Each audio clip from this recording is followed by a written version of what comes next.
Assalamualaikum Ustaz. Waalaikumsalam. Berkaitan dengan kirim Al-Fatihah, apakah Nabi ngirim Al-Fatihah untuk istrinya Siti Khadijah? Apakah Nabi ngirim Al-Fatihah untuk Ja'far saudara kembarnya? Apakah Nabi para sahabat kirim Al-Fatihah? Supaya kami paham Pak Ustadz. Jadi ini yang nanya ini, dia mau beramal kalau dilakukan Nabi. Kalau nggak dilakukan Nabi, nggak mau. Nggak apa-apa, bagus. Ada seorang sahabat Nabi, bukan sahabat Abdul Somad. Dia sebelum tidur malam bertasbih alfa uqdah 2000 simpul. Diambilnya simpul tali 2000. Simpul tali 2000. Habis itu zikir subhanallah subhanallah subhanallah 2000 simpul. Sekarang saya tanya, bolehkah bertasbih 2000 kali sebelum tidur malam? Boleh apa enggak boleh? Sekarang balik pertanyaan ini, pernahkah Nabi melakukannya? Enggak pernah. Kalau enggak pernah dilakukan Nabi, apakah boleh dilakukan? Tadi katanya yang boleh, sekarang enggak boleh. Ternyata kalau ngomong sama orang belum sarapan susah ya.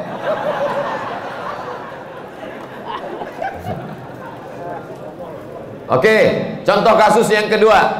Ada seorang imam mazhab. Tadi yang bertasbih 2000 kali sebelum tidur itu sahabat Nabi, namanya Abu Hurairah.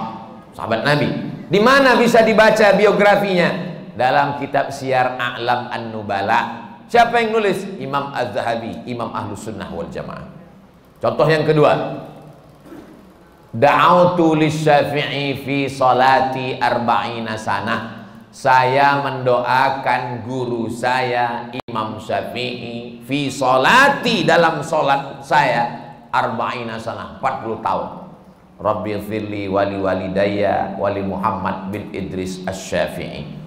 Bolehkah mendoakan Imam Syafi'i 40 tahun? Boleh. Sekarang pakai logika ini. Pernahkah dilakukan Nabi? Nggak pernah. Kalau nggak pernah dilakukan Nabi berarti nggak boleh. Ini pertanyaan tingkat tinggi. Apakah mesti disyaratkan, mesti dilakukan Nabi dan sahabat? Puasa Nabi Daud, pernahkah Nabi melaksanakan puasa Nabi Daud secara berterusan? Yasumu yauman wa yuftiru yauman? Enggak pernah, tapi Nabi memujinya. Apa kata Nabi? Ahabbu shaum ilallah shaumi Daud. Puasa yang paling bagus adalah puasa Nabi Daud. Nabi tak pernah melakukannya. Jadi sunnah ada 3. Yang pertama sunnah fi'liyah, Nabi melakukannya. Yang kedua sunnah qauliyah, Nabi mengucapkannya tapi Nabi tak melakukannya. Ada jenis yang ketiga, sunnah takririyah, Nabi tidak melakukannya, Nabi tidak mengucapkannya, dilakukan orang lain, disetujui Nabi. Mana contohnya? Sami Allahu liman hamidah, Nabi mengajarkan Rabbana lakal hamdu mil'us samawati wa mil'ul ardi wa mil'u ma syi'ta min syai'in ba'du. Tapi ada satu sahabat bacaannya lain. Sami Allahu liman hamidah, Rabbana lakal hamdu hamdan thayyiban mubarakan fi. Selesai salat Nabi tanya, siapa tadi yang baca alhamdulillah hamdan thayyiban katsiran mubarakan fi? Aku enggak pernah ajarkan. Aku ya Rasulullah. Apakah Nabi marah? Aku enggak pernah melakukannya. Kenapa kamu pandai-pandai buat doa itu? Kau masuk neraka jahanam. Apa kata Nabi? Apa kata Nabi? Ra'aitu bid'an wa salasuna malakan yabtadirun. Aku lihat 39 malaikat turun dari pintu langit ingin mencatat doa yang kau baca. Enggak pernah dibaca Nabi. Begitu juga dengan Allahu Akbar kabira, diriwayatkan oleh Abdullah bin Umar bin Khattab. Nabi mengajarkan Allahumma ba'id baini wa baina khataayaya kama ba'adta bainal masyriqi wal maghrib. Sahih Bukhari.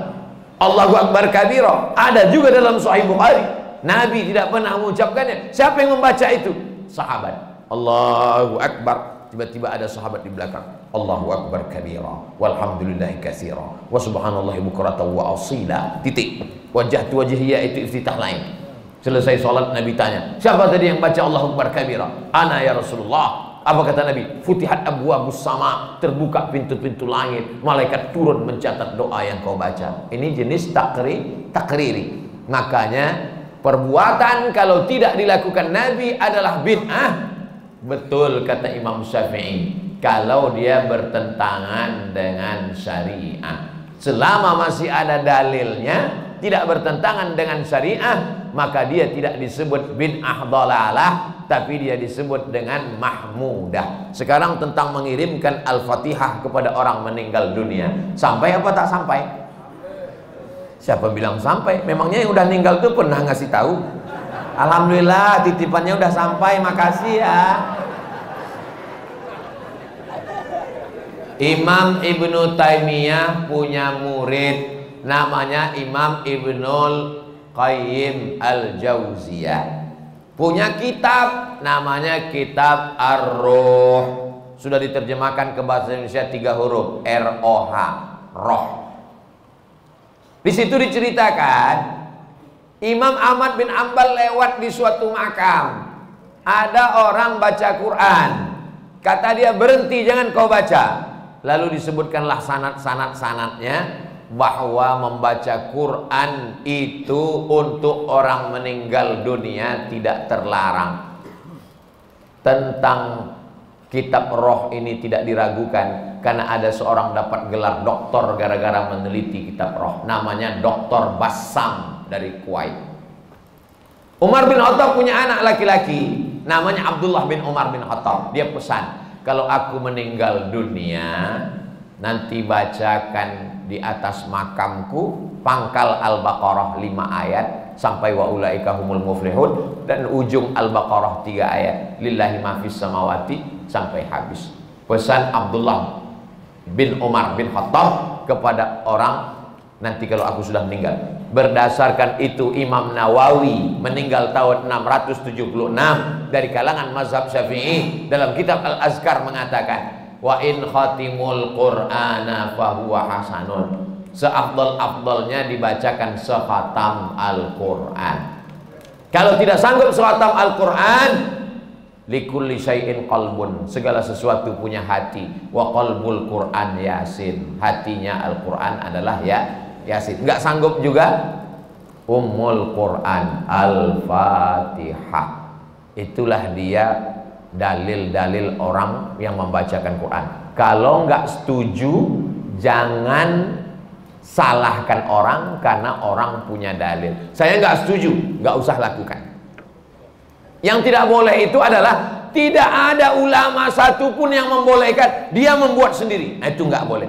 Imam Nawawi, ini Imam Nawawi bukan imam sembarangan. Dia bukan selevel Imam Samudra, apalagi Imam S. Arifin.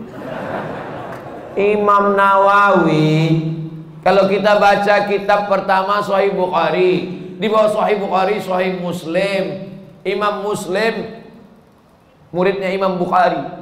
Kalau kita baca Sahih Muslim kita nggak paham, kita mesti baca kitab Al-Minhaj Syarah Sahih Muslim Ibnul Hajjaj, Imam Nawawi.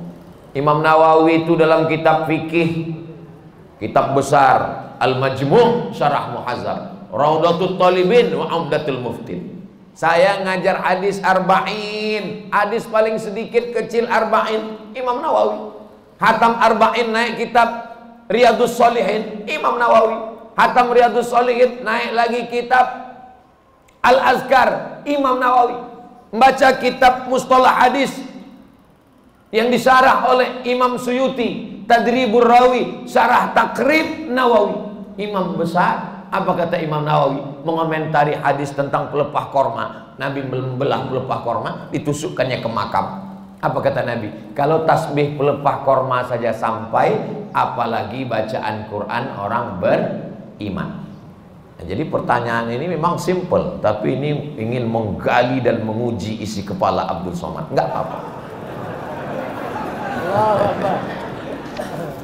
Kalau nggak setuju, nggak usah lakukan, tapi jangan salahkan, karena nanti takutnya di akhirat ketemu dengan Imam Nawawi malu.